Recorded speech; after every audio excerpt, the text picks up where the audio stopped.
آج اگر تھوڑی سی مصیبت ہے تو شکر ادا کرو کہ مولا بڑی مصیبت تو نہیں آئی ہے، یہ بھی تیرا کرم ہے، تیرا احسان ہے۔ مصیبت زدہ لوگوں کو دیکھتا ہوں تو پھر میں یہ کہتا ہوں ہاتھ بھی سلامت ہے، پیر بھی سلامت ہے، آنکھ بھی سلامت ہے، زبان بھی سلامت ہے، دماغ بھی چل رہا ہے، کیا یہ شکر کرنے کا موقع نہیں ہے؟ یہ شکر کرنے کا مقام نہیں ہے؟ آؤ ہر دن اللہ کا شکر ادا کرو۔ برادران ملت اسلامی، السلام علیکم ورحمۃ اللہ وبرکاتہ۔ الحمدللہ الحمدللہ الحنان المنان الذي خلق الانسان وعلمه البيان والصلاة والسلام على رسوله سید الانس والجان وعلى آله واصحابه ذوي الخير والاحسان، اما بعد فاعوذ باللہ من الشیطان الرجیم، بسم اللہ الرحمن الرحیم۔ واما بنعمت ربک فحدث، صدق اللہ مولانا العظیم۔ بارگاہ رسالت معاذ صلی اللہ علیہ وسلم میں درود پاک کا ہدیہ پیش کریں۔ اللہم صلی علی سیدنا و مولانا محمد معدن الجود والکرم وآلہ واصحابہ الکرام وابنہ الکریم وبارک وسلم صلاۃ دائمۃ سرمدا ابدا۔ قرآن عظیم میں اللہ رب العزت ارشاد فرماتا ہے وقلیل من عبادی الشکور، میرے بندوں میں شکر کرنے والے بہت کم ہیں۔ اور یہ بات صحیح ہے کہ بندے پر بے شمار نعمتیں اللہ تعالیٰ عطا کیا ہے، بے شمار ہیں۔ وَإِن تَعُدُّوا نِعْمَتَ اللَّهِ لَا تُحْصُوهَا، اگر تم اللہ کی نعمتوں کو گننا چاہو گے تو شمار نہیں کر سکو گے۔ شیخ سعدی رحمۃ اللہ تعالیٰ علیہ فرماتے ہیں کہ تمہارا ایک سانس لینا بھی نعمت ہے، سانس کا باہر نکالنا بھی نعمت ہے، اور اگر صرف سانسوں کی نعمتوں کا شکر ادا کرنے پر بندہ بیٹھ جائے تو پوری عمر اس کی تمام ہو جائے۔ باقی نعمتوں کا کیا ہے؟ بے شمار نعمتوں سے نوازا ہے اللہ تعالیٰ نے، لیکن انسان کی فطرت میں یہ بھی ہے کہ کبھی ایک چیز کی کمی محسوس ہوتی ہے تو وہ واویلا مچاتا ہے، بہت شور کرتا ہے کہ مجھے یہ تکلیف ہوئی، وہ تکلیف ہوئی۔ اس کے صحت کے زمانے کو وہ یاد نہیں کرتا، مصیبت کے زمانے کو بہت جلدی یاد کرتا ہے۔ اسی لیے شکر گزار بندے بہت کم ہیں۔ عادت یہ ڈال لیں جب مصیبت آئے، کوئی تکلیف آئے تو ہمارے اندر یہ احساس پیدا ہو جائے کہ میرے گناہ اس سے بھی بڑی مصیبت کے لائق تھے، اللہ نے کم مصیبت عطا کی۔ جب کوئی بیمار ہو جائے، جب کبھی کسی آفت میں مبتلا ہو جائے تو یقیناً درد تو ہوتا ہے، آدمی سہن نہیں کر پاتا، لیکن احساس دل میں یہ پیدا کرے اگر وہ انصاف کرنے پر آئے رب تبارک و تعالیٰ میرے ہر گناہ کے بدلے بڑی بڑی سزائیں دے سکتا ہے، میں چھوٹی سی سزا میں ملوث ہوں، اللہ کریم اس کا شکر ہے۔ اسی طرح سے میرے عزیزو، ایک بات میں آپ کو بتاتا ہوں، خاص طور پر ہماری قید کے زمانے میں بہت سارے ایسے قیدی جیل کے اندر جانے کے بعد ان کے حالات ایسے ہو جاتے ہیں، وہ نا امید اور مایوس ہو کر کفریہ جملے بکنے لگ جاتے ہیں۔ ان کے حالات ایسے ہو جاتے ہیں کوئی خدا نہیں، اگر ہوتا تو ہماری سنتا۔ بہت کچھ عبادتیں بھی کرتے ہیں، نہیں جب قبول ہوتی ہے تو مایوس ہو جاتے ہیں۔ تو یہ تو اندر کے حالات ہیں، باہر بھی کسی کے ساتھ ایسا ہو سکتا ہے۔ میں تو 10 سال سے دعا کر رہا ہوں، اولاد ہی نہیں ہوئی، کوئی یہ کہتا ہے۔ شادی ہو گئی 10 سال ہو گئے، بچے نہیں ہو رہے ہیں۔ کوئی یہ کہتا ہے کہ میری بیٹی کا رشتہ ہی نہیں ہو رہا، ہر وظیفہ کر لیا، ہر دعا کر لیا، پھر یہاں سے نا امیدی، نا شکری۔ یہ جملے انسان کو کہاں تک پہنچا دیتے ہیں۔ ایک بات میں آپ کو بتاؤں، مولا علی کرم اللہ وجہہ الکریم کی یہ حکمت بھری بات ہے۔ ارشاد فرماتے ہیں جب کبھی مصیبت آئے اللہ کی طرف سے تو یہ امتحان ہے یا سزا ہے، کیسے پتا چلے؟ ظاہر سی بات ہے، ہر کوئی یہ کہتا ہے یہ تو اللہ کی طرف سے امتحان ہے، آزمائش۔ ہم بھی اندر تھے تو یہ بار بار احساس دلایا جاتا تھا، اور بعض لوگ یہ کہتے تھے کہ اللہ کی طرف سے آزمائش ہے، امتحان ہے، اس کو گزار لیجیے۔ بعض مرتبہ امتحان ہے اور بعض موقعوں پر سزا ہے، اور سزا کب ہے اور امتحان کب ہے یہ کیسے پتا چلے؟ بہت بڑا فارمولہ ہے۔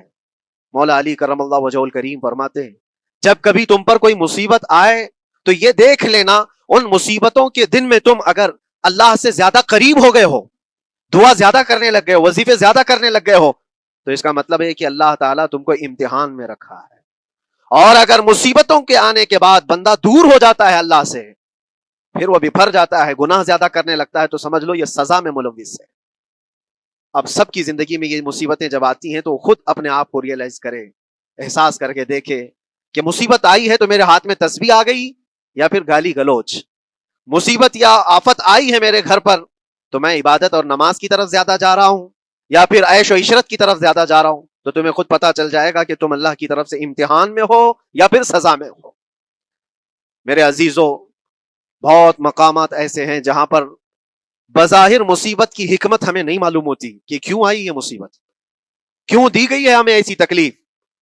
اسی کا نام تقدیر ہے کہ اللہ تعالیٰ کے لکھے ہوئے پر راضی رہنا یہ مومن کی شان ہے.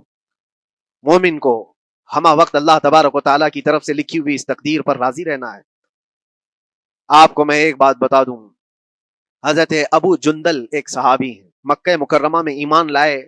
رسول پاک صلی اللہ تعالیٰ علیہ وسلم جب ابھی مکہ میں تھے، اس وقت غریب صحابہ کو کفار مکہ، مشرکین مکہ کس طرح سے پکڑ کر مارتے تھے، کیسے کیسی سزائیں دیا کرتے تھے. اسی اسنا میں اللہ کے نبی صلی اللہ علیہ وسلم ہجرت کر کے مدینہ تشریف لے گئے. لیکن جو ابو جندل تھے یہ قید میں تھے، قید میں تھے. ان کا باپ خود ان کو قید میں رکھا ہوا تھا، اور ایسی قید کہ زنجیریں بندھی ہوئی رہتی تھی. مسلسل کئی سال گزر گئے. حضور پاک صلی اللہ تعالیٰ علیہ وسلم کی ہجرت کے 6 سال گزر جانے کے بعد 7واں سال تھا جب آپ کو بتاؤں حدیبیہ کا وہ منظر پیش آیا جس کو صلح حدیبیہ کہا جاتا ہے. تقریباً 1400 صحابہ کے ساتھ رسول کریم صلی اللہ تعالیٰ علیہ وسلم عمرہ کرنے کے لیے آئے. لیکن اس وقت مکہ کے کفار و مشرکین مکہ سے تقریباً 35 کلومیٹر باہر دور آپ کا راستہ روک لیا. کہا ہم آپ کو عمرہ کرنے نہیں دیں گے، آپ کے اصحاب کو، آپ کے صحابہ کو ہم مکہ میں انٹر ہونے نہیں دیں گے. جنگ جیسی نوبت آ گئی تھی. لیکن حضور پاک صلی اللہ تعالیٰ علیہ وسلم اور صحابہ احرام پہن کر کے عمرہ کرنے کے لیے آئے. تو پھر درمیانی راستہ یہ اختیار کیا گیا. حضور پاک صلی اللہ علیہ وسلم نے فرمایا کہ ہم صلح کر لیتے ہیں، کچھ ایگریمنٹ ہو جائے ہمارے اور تمہارے درمیان، جنگ نہیں کریں گے، آج سے جنگ بندی ہو جائے. تو کفار مکہ اس بات پر راضی ہوئے، اور اس کے بعد صلح جس کو کہتے ہیں صلح حدیبیہ، یہ بہت مشہور ہے. صلح حدیبیہ ہوئی، اس میں سارے پوائنٹس جو لکھے گئے تھے ایگریمنٹ کے اندر وہ سب مکہ والوں کی حمایت میں زیادہ تھے.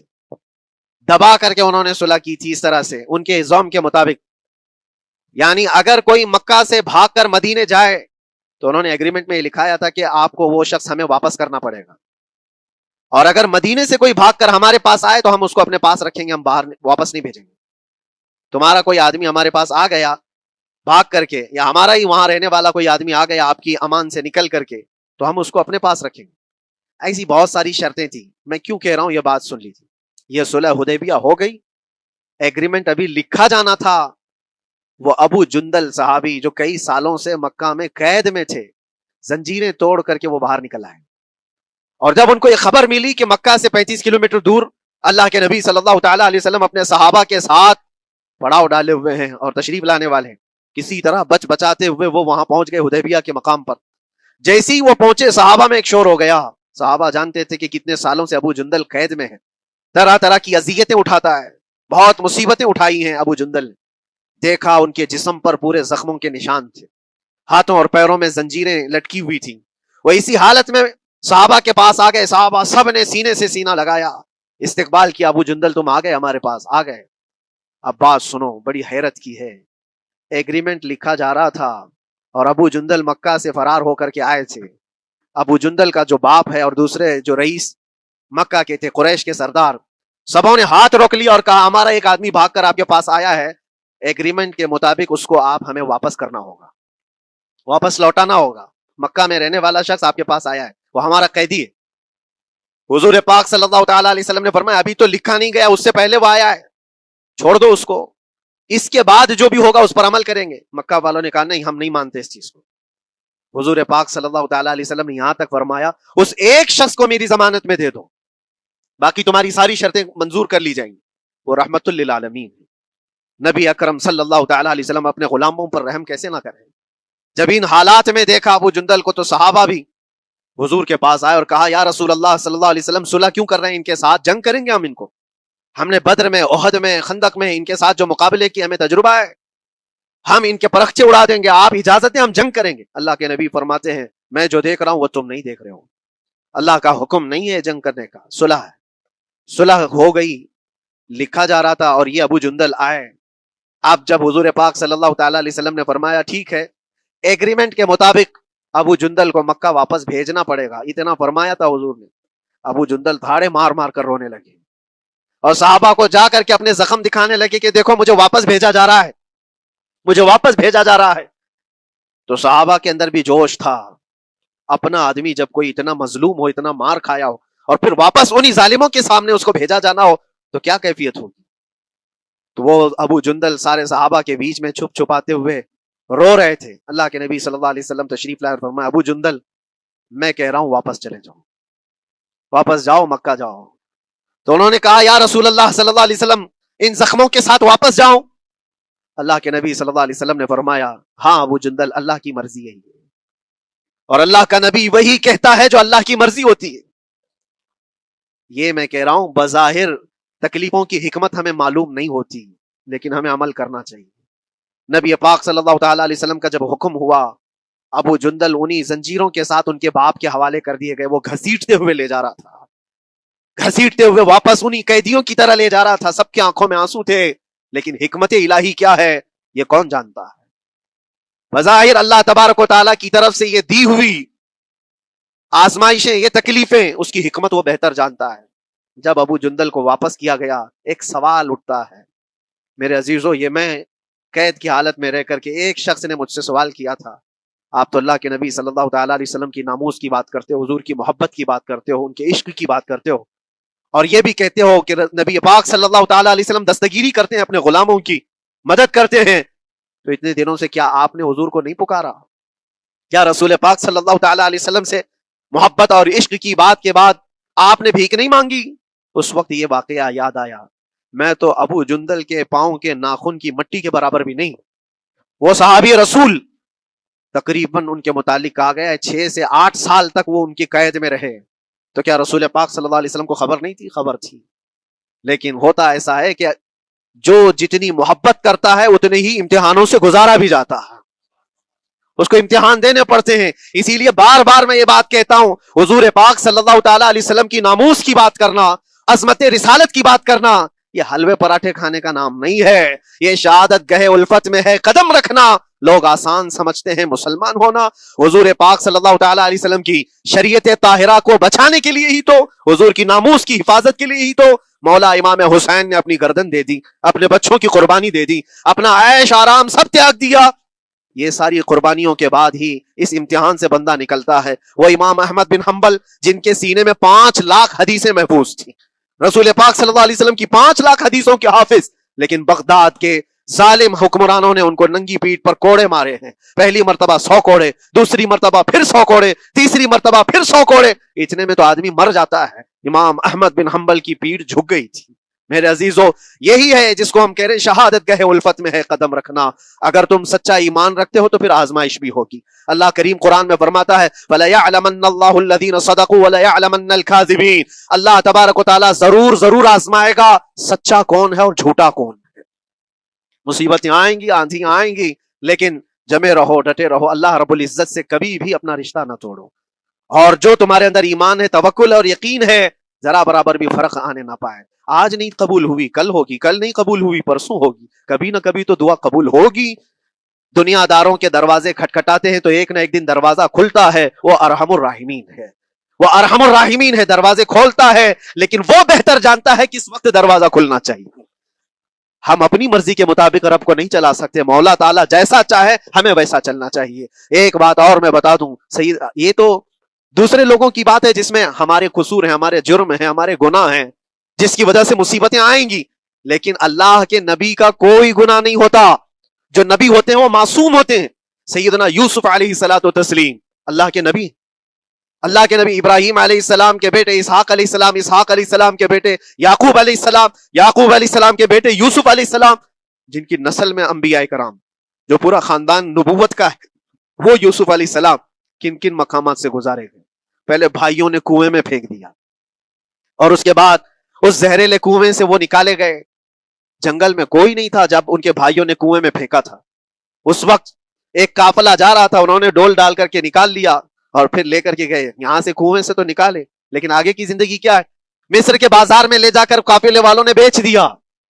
یوسف علیہ السلام پھر خریدے گئے. کس کے ہاں؟ عزیز مصر، بادشاہ مصر کے گھر میں. اور وہاں پر زلیخا آپ پر فدا ہوئی. پھر آپ پر الزام بھی لگایا گیا، اور اس الزام کی بنیاد پر آپ کو جیل بھیجا گیا. اللہ کے نبی کے دامن پر پیوند تو ہو سکتا ہے، دھبا نہیں ہوتا. کسی گناہ کا تصور بھی وہ نہیں کرتے، وہ معصوم ہوتے ہیں، لیکن بغیر کسی قصور کے، بغیر کسی جرم کے آپ کو جیل بھیجا گیا. یوسف علیہ الصلوۃ والتسلیم جیل جب گئے، وہ نبی ہو کر کے اور اس کے بعد دن کٹتے رہے. دن کیسے؟ ہفتے، ہفتے کیا مہینے، مہینے کیا سال. یوسف علیہ الصلوۃ والتسلیم کے 7 سال گزر گئے. جب کبھی کسی انوسنٹ کو، بے قصور آدمی کو تکلیف دی جاتی ہے تو اس کو احساس زیادہ ہوتا ہے، اور جرم کی وجہ سے جب کوئی تکلیف میں آتا ہے تو کمپرومائز کر لیتا ہے، میں ایسے غلطی کیا تھا، مجھے یہ جھیلنا پڑ رہا ہے. لیکن جس کا جرم ہی نہیں، نہ کردہ گناہ کی سزا جب دی جاتی ہے، بندہ بہت بکھر جاتا ہے، ٹوٹ جاتا ہے. لیکن وہ اللہ کے نبی تھے، توکل کیسا تھا، یقین کیسا تھا، صبر کے ساتھ نکالے. لیکن ایک بہت پیاری بات ہمیں ملتی ہے میرے عزیزوں، وہاں قیدی اور بھی تھے، اور یوسف علیہ السلام کو اللہ تعالیٰ نے ایک معجزہ عطا کیا تھا. وہ خوابوں کی تعبیر سچی سچی بتاتے تھے. خواب کی تعبیر ہوا کرتی ہے، جو بھی خواب دیکھتا ہے آدمی اس میں اشارہ ہوتا ہے اللہ کی طرف سے. تو 2 قیدیوں نے خواب دیکھا تھا، یہ قرآن پاک کے سورہ یوسف میں پورا موجود ہے 12ویں پارے میں. 2 قیدیوں نے خواب دیکھا، اپنا اپنا خواب انہوں نے بیان کیا یوسف علیہ السلام کو. ایک قیدی نے دیکھا کہ وہ سر پر روٹیاں رکھ کر کے لے جا رہا ہے اور پرندے نوچ نوچ کر کھا رہے ہیں. دوسرے نے دیکھا کہ وہ انگوروں کو نچوڑ کر کے اس کے رس پی رہا ہے. تو انہوں نے بتایا یوسف علیہ السلام کے پاس ایسا ایسا ہم نے خواب دیکھا ہے، اس کی تعبیر کیا ہو سکتی ہے؟ سیدنا یوسف علیہ السلام فرماتے ہیں میں دونوں کے خواب کی تعبیر بتاؤں گا، لیکن اس میں سے ایک بندہ، اس سے آپ نے کہا تو وعدہ کر کے میرا بھی کام کرے گا، میرا بھی ایک کام ہے تو کرے گا. 7 سال گزر گئے تھے. جو بادشاہ مصر تھا وہ بھی بدل چکا تھا، جس نے قید میں ڈالا تھا وہ ختم ہو گیا، دوسرا آیا، تیسرا آیا، جو بھی آیا، لیکن حکومت بدلی ہوئی تھی. تو خواب کی تعبیر بتانے سے پہلے ایک قیدی سے یوسف علیہ السلام نے کہا کہ میرا کام تو کرے گا. اس نے کہا ہاں آپ جو کہیں گے میں کروں گا. تو سنو، تعبیر یہ ہے، جس کے سر پر روٹیاں رکھی ہوئی اور کوے کھا رہے تھے یا پرندے کھا رہے تھے، اس کی تعبیر یہ ہے کہ عنقریب تجھ کو موت کی سزا سنائی جائے گی. وہ غمگین تھا. دوسرے سے کہا تو انگور کے رس نچوڑ کر پی رہا تھا، تیرے خواب کی تعبیر یہ ہے کہ عنقریب تجھ کو رہا کر دیا جائے گا، تو آزاد ہوگا، اور تجھ سے ہی میرا کام یہ ہے کہ آزاد ہو کر جائے گا تو تو موجودہ وقت کے جو بادشاہ ہے، شاید اس کی فوج میں شامل ہو جائے یا اس کے سپاہیوں میں، وزیروں میں. تو میری یہ بات اس تک پہنچا دینا، پچھلے 7 سالوں سے بے گناہ بے قصور ایک قیدی اندر ہے، اس کو آزاد کر دیا جائے، اس کو آزاد کر دیا جائے. اس نے کہا بالکل، اگر میں چھوٹا تو آپ کا یہ کام ضرور کروں گا. سنیے بات، چند دن نہیں گزرے تھے کہ اس ایک قیدی کو موت کی سزا ہو گئی، اس کو موت کی سزا سنائی گئی اور پھانسی ہو گئی. دوسرا یہ جو قیدی جس کو آپ نے رہائی کی خوشخبری دی تھی، اس کی بھی رہائی کی خوشخبری آ گئی، وہ آزاد ہو گیا. لیکن قرآن پاک میں ہے، آزاد ہو کر جب جاتا ہے آدمی تو پچھلا بھول جاتا ہے. اکثر ایسا ہی ہوتا ہے، کیا جیل کے دوست کون تھے، کیا تھے، کچھ پتا نہیں، اور آدمی تو یہ سوچتا ہے دوبارہ کبھی ادھر کے دروازے کو بھی نہ دیکھو.